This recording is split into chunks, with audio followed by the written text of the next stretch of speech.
فضائل کا علم اور مسائل کا علم، کہ جب اس کی تحقیق میں پڑھے گا تو علم آئے گا.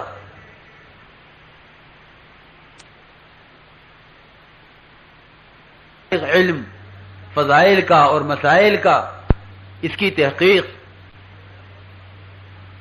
فضائل کا علم اور مسائل کا علم، کہ جب اس کی تحقیق میں پڑھے گا تو علم آئے گا، اور علم سے اس کے اعمال درست ہوں گے. فضائل سے شوق پیدا ہوگا اور مسائل سے عمل صحیح بنے گا، ورنہ اپنی مرضی پہ چلے گا. اور جب آدمی کسی غلط کام کو، غلط نماز کو، یا غلط روزے کو، یا غلط حج کو، یا غلط زکوٰۃ کو، یا غلط کسی بھی عمل کو ایک عرصے تک کر لیتا ہے تو اس کو صحیح سمجھنے لگتا ہے کہ میں ٹھیک کر رہا ہوں، حالانکہ نماز میں بہت غلطیاں ہوتی ہیں، وہ اس کو صحیح سمجھتا ہے. تو ہم اللہ کے راستے میں اس لیے نکل رہے ہیں تاکہ اللہ کی ذات عالی سے ہمارا تعلق قوی ہو جاوے اور اللہ کی ذات کی رضا والے عملوں میں ہم لگنے والے بن جاویں. اس کو سیکھنے کے لیے نکل رہے ہیں. اس میں جب جناب رسول اللہ صلی اللہ علیہ وسلم کے یہاں سے جماعتیں جاتی تھیں تو آپ ان کو ہدایات دیتے تھے. ہر قسم کی جو بات یہاں کہی جائے گی وہ تمام احادیث میں ملتی ہیں. جناب رسول اللہ صلی اللہ علیہ وسلم جانے والی جماعتوں کو کیا پڑھاتے تھے، کیا سکھلاتے تھے. تو ہم سب سے پہلی جو بنیادی بات ہے جس پر ہدایت ملے گی اور جس پر تربیت ہوگی، وہ سب سے پہلی چیز اطاعت ہے. وَمَا أَرْسَلْنَا مِن رَّسُولٍ إِلَّا لِيُطَاعَ بِإِذْنِ اللَّهِ. ہم جو نبی بھیجتے ہیں اطاعت کی بنیاد پر کہ اس کی مانی جائے. جو آدمی امیر کی مانے گا وہ جناب رسول اللہ صلی اللہ علیہ وسلم کی مانے گا، جو آپ کی مانے گا وہ اللہ کی مان رہا ہے، جو اللہ کی مانے گا کامیاب ہو جائے گا. ان تطیعوہ تہتدوا. اگر جناب رسول اللہ صلی اللہ علیہ وسلم کی ہدایت پر چلو گے، ان کی مان کر چلو گے، ہدایت پا جاؤ گے. وما علی الرسول الا البلاغ المبین. نبی کے ذمے تو صاف صاف واضح کھول کر بتلا دینا ہے. اب ہمارے ذمے ہے کہ ہم اس کے مطابق اپنے آپ کو چلاویں، ہم اپنے آپ کو اس کے مطابق چلاویں، یہ ہمارے ذمے ہے. تو جناب رسول اللہ صلی اللہ علیہ وسلم کی ہدایت کے مطابق صحابہ کرام نے آپ کو چلاتے تھے. تو ہم سب سے پہلے اپنے امیر کو پہچانیں کہ یہ ہمارا ذمہ دار ہے. یہ امیر استاد کے درجے میں ہے اور استاد باپ کے درجے میں ہوتا ہے. یہ ہمارا معلم ہے. جناب رسول اللہ صلی اللہ علیہ وسلم فرمایا انا لکم بمنزلۃ الوالد اعلمکم. جس طرح ایک شریف بچہ اپنے باپ کی بات مانتا ہے اور اپنے باپ کا کہا سنتا ہے، کیونکہ اسی طرح ہمیں اپنے امیر کو اپنے باپ کے مقام پر سمجھنا ہوگا. انا لکم بمنزلۃ الوالد اعلمکم. حضور اکرم صلی اللہ علیہ وسلم فرمایا کہ میں تمہارے لیے باپ کی جگہ ہوں اور باپ کے مرتبے میں ہوں، کیونکہ میں تمہیں سکھلانے کے لیے بھیجا گیا ہوں. بعثت معلما. مجھے تو معلم بنا کے بھیجا گیا ہے. تو اپنے امیر کو جماعت یہاں پہچان لے، یہ ہمارے امیر ہیں، ان کی مان کر چلنا ہے. لیکن اگر امیر صاحب یوں کہیں کوئی میں کود جاؤ، امیر صاحب یوں کہیں کہ نماز چھوڑ دو، امیر صاحب یوں کہیں کہ جاؤ گاؤں والوں سے فلاں چیز مانگ کے لے آؤ، کہ نہیں جی امیر صاحب ہم آپ کی اطاعت کریں گے اس میں جس میں ہمیں اللہ نے اطاعت کا حکم دیا ہے. لا طاعت لمخلوق فی معصیۃ الخالق. کہ جہاں اللہ کی نافرمانی ہو رہی ہو وہاں امیر کی بھی نہیں مانی جائے گی اور بلکہ نبی کی بھی نہیں مانی جائے گی. جہاں اللہ کا حکم آ جائے گا کہ بھئی یہاں اللہ کا حکم یہ ہے تو اللہ کا حکم مانا جائے گا. تو اللہ کے حکم کے مقابلے میں امیر کا حکم نہیں چلے گا کہ امیر صاحب یہ بات تو غلط ہے. یہ نہیں کہ جو امیر نے کہا وہ کرو. ایک جماعت گئی، جب واپس آئی وقت لگا کر جناب رسول اللہ صلی اللہ علیہ وسلم جو ہے پوچھا کہ کیا کر کے آئے ہو، کارگزاری ہوئی. جب کیونکہ ہر جماعت کی کارگزاری سنی جاتی تھی، جماعت نے کارگزاری سنائی تو یہ سنائی کہ ہمارے امیر صاحب نے آگ جلائی اور ہم سب سے کہا کہ اس میں کود جاؤ. لکڑی اکٹھی کرائیں ہم سے اور یہ کہا جماعت سے کہ جماعت سے کے ساتھیوں سے کہ اس میں کود جاؤ آگ میں، ہم نے منع کر دیا۔ آپ فرمایا تم نے بہت اچھا کیا، اگر تم اس میں کود جاتے تو آگ میں ہی رہتے۔ کہ امیر کی بات اس میں ماننی ہے جس میں اللہ کا حکم ہے، اگر اللہ کے حکم کے خلاف امیر حکم دے گا تو ہم اس کی بات نہیں مانیں گے۔ جماعت کے ساتھی مجتمع رہیں، یہ نہیں کہ تم چلو اسٹیشن ہم ادھر سے آ جائیں گے اور تم فلاں چوراہے پہ مل جانا ہمیں وہاں پہنچ جائیں گے۔ جو جماعت مجتمع نہیں رہے گی اللہ تعالیٰ کی جو نصرت اجتماعیت پر آتی ہے اس سے وہ محروم رہے گی۔ اللہ کی نصرت آتی اجتماعیت پر، جماعت کا ہر ساتھی مجتمع رہے، ہر ساتھی کے اپنے ساتھ رکھو، ہر ایک کو اپنے ساتھ رکھو اور ہر ساتھی جماعت کے ساتھ رہے، تو جو اللہ تعالیٰ کی نصرتیں کسی ایک پر بھی اتریں گی اس سے وہ ہر ایک پر اس کا چھینٹا پہنچے گا۔ تو اجتماعیت کے ساتھ نصرت ہے ید اللہ علی الجماعہ، کہ اللہ کی نصرت اللہ کی مدد جماعت پر ہے، اس لیے سب ساتھی امیر کے ساتھ مجتمع ہو کر چلیں۔ جہاں کا رخ بنا ہے ہمیں وہاں جانا ہے، سب ساتھی ساتھ وہاں پہنچیں۔ اس نے کہا جی میں تو گھر جا رہا ہوں، جماعت کا ریزرویشن کب کا ہے کہ کل کا ہے کہ کل اسٹیشن میں پہنچ جاؤں گا، آپ وہاں سے پہنچیں۔ یہ جماعت تو یہیں سے ٹوٹ گئی، آگے جا کے کیسے کام کرے گی؟ نہیں، جماعت جہاں سے جا رہی ہے وہاں سے ساتھی ساتھ ہو کے چلیں۔ اللہ کے راستے کی ایک صبح اور شام دنیا کی تمام دولت اور تمام چیزوں سے زیادہ افضل ہے۔ زمین و آسمان کے اوپر نیچے جتنا مال ہے وہ سارا کا سارا خیر کی راہ میں خرچ کر دیا جاوے، لیکن اللہ کے راستے کی ایک صبح اور ایک شام کے برابر کبھی نہیں ہو سکتا۔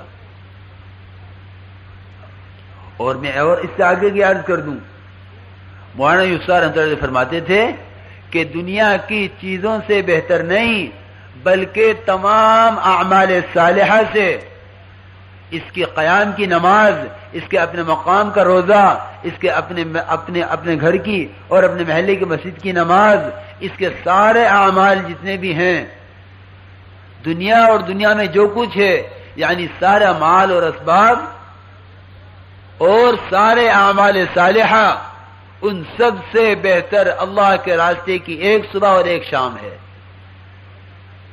لغدوۃ او روحۃ فی سبیل اللہ خیر من الدنیا وما فیہا، کہ دنیا میں جو کچھ سارے سونے اور چاندی کے پہاڑ اور سارے اعمال، ان سب سے افضل اللہ کے راستے کی ایک صبح ایک شام ہے۔ کیونکہ جب جماعت بنی مسجد نبوی سے اور جماعت تیار ہو گئی اور روانہ ہو گئی، جمعہ کا دن تھا، عبداللہ بن رواحہ رضی اللہ تعالی عنہ کو دیکھا جناب رسول اللہ صلی اللہ علیہ وسلم نے کہ وہ وہاں موجود ہیں۔ فرمایا عبداللہ تم نہیں گئے جماعت کے ساتھ؟ فرمایا اللہ کے نبی صلی اللہ علیہ وسلم آپ کی مسجد، اور آپ کی مسجد کی کیا بات ہے، صلاۃ فی مسجدی ھذا افضل من الف صلاۃ فیما سواہ الا المسجد الحرام، کہ اللہ کے نبی صلی اللہ علیہ وسلم کی مسجد کی ایک نماز دوسری مسجدوں سے 1000 درجہ افضل ہے۔ دوسری مسجد کی 1000 نمازیں، اللہ کے نبی صلی اللہ علیہ وسلم کی مسجد کی ایک نماز۔ لیکن یہ دین کی محنت اور دعوت کی محنت اور اللہ کے راستے میں ایک صبح ایک شام اللہ کے راستے میں قدم اٹھانا، اس کی کیا اہمیت تھی آپ کے یہاں؟ آپ نے پوچھا عبداللہ بن رواحہ سے تم گئے نہیں جماعت میں؟ کہ جی میں ابھی چلا جاؤں گا، آپ کی مسجد اور آپ خطبہ دیں گے اور آپ نماز پڑھائیں گے، آپ کے پیچھے نماز پڑھوں گا، آپ کا خطبہ سنوں گا، جماعت کا کیا ہے؟ جماعت تو یہ گئی، صبح نکلی ہے، دوپہر تک میں بھی جا کے ان سے مل جاؤں گا۔ ہم کہتے ہیں کہ میاں ہمارے بھیا کی گاڑی ہے، وہ ہمیں گاڑی سے پہنچا دیں گے جماعت کے پاس، آپ چلیں، ساتھ جانے کیا ضروری ہے؟ ہمارا رخ تو بنا ہے بمبئی کا، میں بمبئی پہنچ جاؤں گا، تم چلو، اور مجھے خبر ہے کون سی ٹرین ہے، کون سا ڈبہ ہے، کون سی سیٹ ہے، ٹکٹ میرے پاس ہے، تم چلو، میں تمہارے ٹرین وہاں مل جاؤں گا۔ یہ آدمی جو یوں کہہ رہا ہے جماعت سے کہ تم چلو میں آ جاؤں گا، یہ آدمی برسوں پیچھے رہ گیا، سالہ سال پیچھے رہ گیا۔ تو عبداللہ بن رواحہ رضی اللہ عنہ نے کہا، عرض کیا جناب رسول اللہ صلی اللہ علیہ وسلم سے کہ جی میں جماعت سے جا کے مل جاؤں گا، مجھے یہ خیال ہوا کہ آپ کے پیچھے نماز پڑھ کے جاؤں اور آپ کی بات سن کے جاؤں، آپ کو خطبہ سنوں، آپ کی مسجد کی نماز افضل ہے۔ یاد رکھو جناب رسول اللہ صلی اللہ علیہ وسلم نے یہ فرمایا، لو انفقت ما فی الارض جميعا ما ادرکت فضل غدوتهم، اے عبداللہ دنیا میں جتنا مال ہے، زمین کے اوپر زمین کے نیچے جو کچھ ہے خزانے، وہ سارے کے سارے تمہارے ذاتی ہوں، تم ان کو خیر کی راہ میں اخلاص کے ساتھ اس طرح خرچ کر دو کہ اللہ کے یہاں مقبول بھی ہو جاوے، تب بھی تم صبح نکلی ہوئی جماعت کی فضیلت کو قیامت تک حاصل نہیں کر سکتے۔ حدیث ہے، یہ کام کوئی کھیل نہیں ہے، یہ تمام 2 لاکھ انبیاء علیہ السلام کی محنت کا نچوڑ ہے، ہم اسے معمولی نہ سمجھیں۔ اس راستے میں ایک ایک قدم اٹھانے والا وہ نبیوں کی طرح قدم اٹھا رہا ہے، وہ صحابہ کی نقل اتار رہا ہے، کوئی معمولی بات نہیں ہے اللہ کے راستے میں قدم اٹھانا۔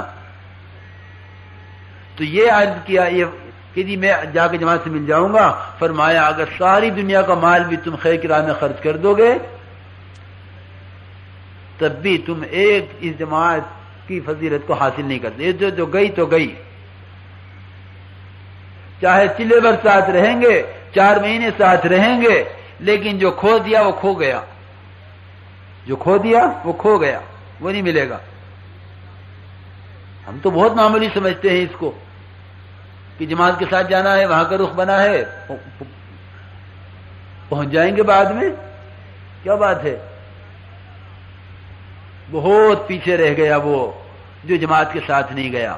اس لیے عرض کر رہا کہ جماعت مجتمع رہے اور ساتھ چلے، یہاں سے آپ کا جہاں کا رخ بنا ہے جماعت وہاں جاوے، اور اپنی ضرورت کی ہر چیز ساتھ لے کے جاؤ، ہر آدمی اپنا سامان خود اٹھاوے۔ یہ سامان کھویا جاتا ہے کہ جی بستر کوئی لے گیا، بیگ کوئی لے گیا، اور ابھی اس کے دماغ الجھا ہوا ہے کہ میرے سامان کا کیا ہوگا۔ اپنا سامان خود اٹھاؤ، یہ اللہ کا راستہ ہے، یہ کوئی شادی میں نہیں جا رہے ہیں، ہاں یہ اللہ کا راستہ ہے۔ اس میں جو تکلیف آئے گی وہ تکلیف اللہ کے یہاں سے بہت کچھ دلوائے گی، کہ داعی جو تکلیفیں اٹھاتا ہے مدعو کی ہدایت کا سبب بنا کرتی ہیں۔ اس لیے اپنا سامان خود اٹھا کے چلو، اپنا سامان خود لے کر چلو، اور سامان اپنا بہت مختصر رکھو۔ سردی ہے اوڑھنے کا سامان ضرور لو، لیکن بہت مختصر، جتنے میں کام چل جاوے۔ ہم خواہش کے لیے نہیں جا رہے ہیں، بلکہ ہم تو خواہشات کو قربان کرنے اور اپنی طبیعت کو نبی کے طریقے پر لانے کے لیے نکل رہے ہیں۔